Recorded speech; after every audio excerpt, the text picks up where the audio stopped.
நிரந்தரம் பணி கேட்டது. துப்புரவு பணியாளர்கள் போராடிட்டு இருந்தாங்க. இப்ப செவிலியர்கள் வந்து தொடர்ச்சியா 3 நாளாக பல மாவட்டங்களில் போராட்டம் பண்ணிட்டு வராங்க. இது வந்து இந்த திட்டத்தை வந்து ஜெயலலிதா கொண்டு வந்தாங்க சொல்லி சுப்பிரமணியன் சொல்லியிருக்காரு. போராளிகள் அமைதியான முறையில் சொல்லியிருக்காங்க. அதுக்கான முடிவை சொல்லலை. இவங்க தான் கொரோனா நேரத்தில் கூடுதலாக பணிக்கு எடுத்தாங்க. பிள்ளைகளை எடுத்துட்டு நாங்கள் பணி நிரந்தரம் செய்கிறேன்னாங்க. கொரோனா நேரத்தில் மருத்துவர்களும் செவிலியர்களும் கடவுள் போலவும் தேவதை போலவும் தெரிஞ்சாங்க. இப்போ அது தேவையில்லாதவங்களா தெரியுறாங்க. இவங்க சொன்னதான் நாங்கள் வந்தால் பணி நிரந்தரம் செய்வோம்னு இவங்க சொன்னது தான். வென்று வந்த பிறகு அதை வெற்றி சொல்லாக்கி தூக்கி போட்டு வீதியில் போட்டுட்டாங்க. செவிலியர் மட்டும் இல்லை, மருத்துவர் போராடுறாங்க, ஆசிரியர் பெருமக்கள் போராடுறாங்க, பணி நிரந்தரத்துக்கு பகுதி நேர ஆசிரியர்கள் பணி நிரந்தரத்துக்கு போராடுறாங்க, பணி தேர்வு செஞ்சுட்டு பணி நியமிங்கன்னு சொல்லி போராடுறாங்க.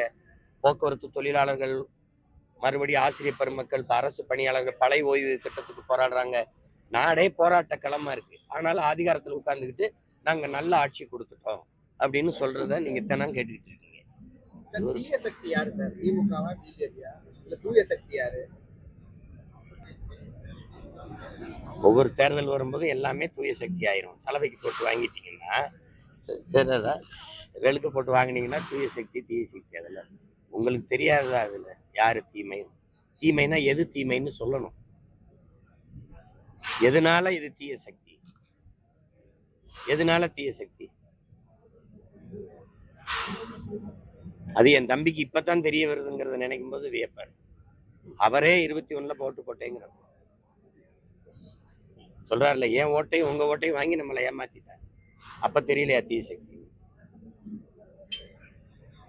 அம்மா ஜெயலலிதா சொன்னாங்க, ஐயா எம்ஜிஆர் சொன்னாங்கன்னா அவங்க அப்பவே சொல்லிட்டாங்க.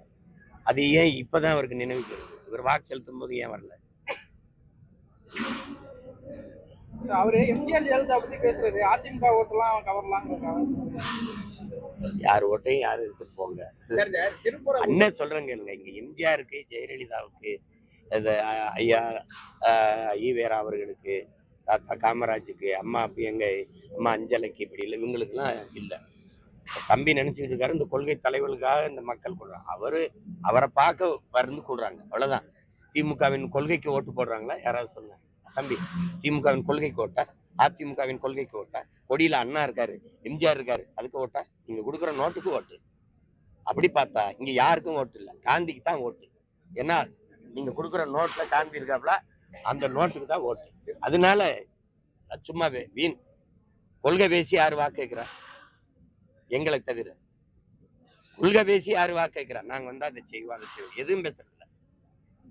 புரட்சி தலைவியின் ஆட்சி, அம்மாவின் ஆட்சி, அதுதானே சொல்லிட்டு இருக்கீங்க. அம்மாவின் ஆட்சி. இங்க வந்தா இது நாங்க கழக ஆட்சியிலே குடும்ப தலைவிக்கு 1000 ரூபாய் கொடுத்தோம், உரிமை தொகை கொடுத்தோம். என்ன 1000 ரூபாய் ஒரு உரிமை தொகை? அதுவும் கலைஞரின் உரிமை தொகை. அவருக்கு என்ன அதுல உரிமை தொகை? அவர் பரம்பரை சொத்து, ஏதோ சேர சோழ பாண்டியர் பரம்பரை, அதை வித்துட்டு கொண்டாந்து ஊற்றிய. ஏன்னா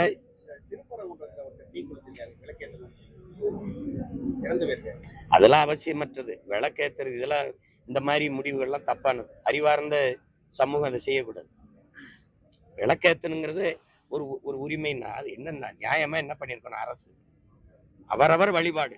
இங்க என்னன்னா உன் மதம் சிறந்தது வழிபாடு, என் மதமும் சிறந்தது வழிபாடு. இதுதான் இங்க இருக்கிற கோட்பாடா இருக்கணும். சமூக அமைதிக்கு நான் உயர்ந்த சாதின்னு நினைக்கும் போது எனக்கு கீழே தாழ்ந்த சாதி யாரும் இல்லைன்னு நினைக்கணும். இவ்வளவுதான் சமூகம் பின்பற்றப்பட வேண்டியது. இங்கே சிக்கந்தர் தர்கால இஸ்லாமிய பெருமக்கள் போய் வழிபடுறாங்கன்னா அந்த வழிபாட்டை தடுக்கிறது நம்ம அவசியம் இல்லை. என் வழிபாட்டு உரிமையை கோருவதான் அவசியம். அப்ப நான் இங்க வந்து நான் விளக்கை ஏத்தணும் அப்படின்னு எனக்கு இருக்கிற வருத்தம். விளக்கை ஏத்தணும், சரி, அதை பன்னெடுங்காலமா ஏத்தாம விட்டுட்டீங்க. அப்போ நீங்க மாநாடு போடும்போதாவது பேசியிருக்கணும். அரசு கோரிக்கை வச்சு இந்த உரிமை எங்களுக்கு கொடுங்க, நாங்க ஏத்தணும். தேர்தல் வர 2 மாசம் இருக்கும்போது இதை எடுக்கும்போது அது வாக்கை குறி வச்சு அரசியல் லாபத்துக்காக செய்யறதான் நம்ம பார்க்க முடியுது.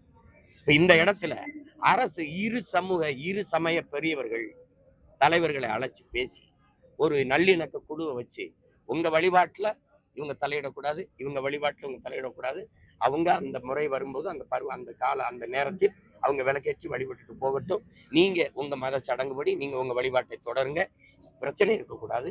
நம்ம இங்க வந்து மதங்களை தாண்டி மனிதம்தான் புனிதமானது. ஏன்னா இங்க மனிதனுக்காக தான் மதம் வந்திருக்க ஒழிய மதத்துக்காக மனிதர்கள் இல்லை.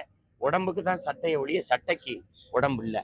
அப்ப சட்டமும் மதமும் சமயம் எல்லாமே மனிதர்களுக்காக உருவாக்கப்பட்டது, மனிதனால் உருவாக்கப்பட்டது. அப்போ எல்லாவற்றையும் கடந்து ஒரு புனிதம் இருக்குன்னா மனிதம் தான். மதத்தின் பெயரால மோதிக்கிட்டு மனிதத்தை கொலை செய்யக்கூடாது.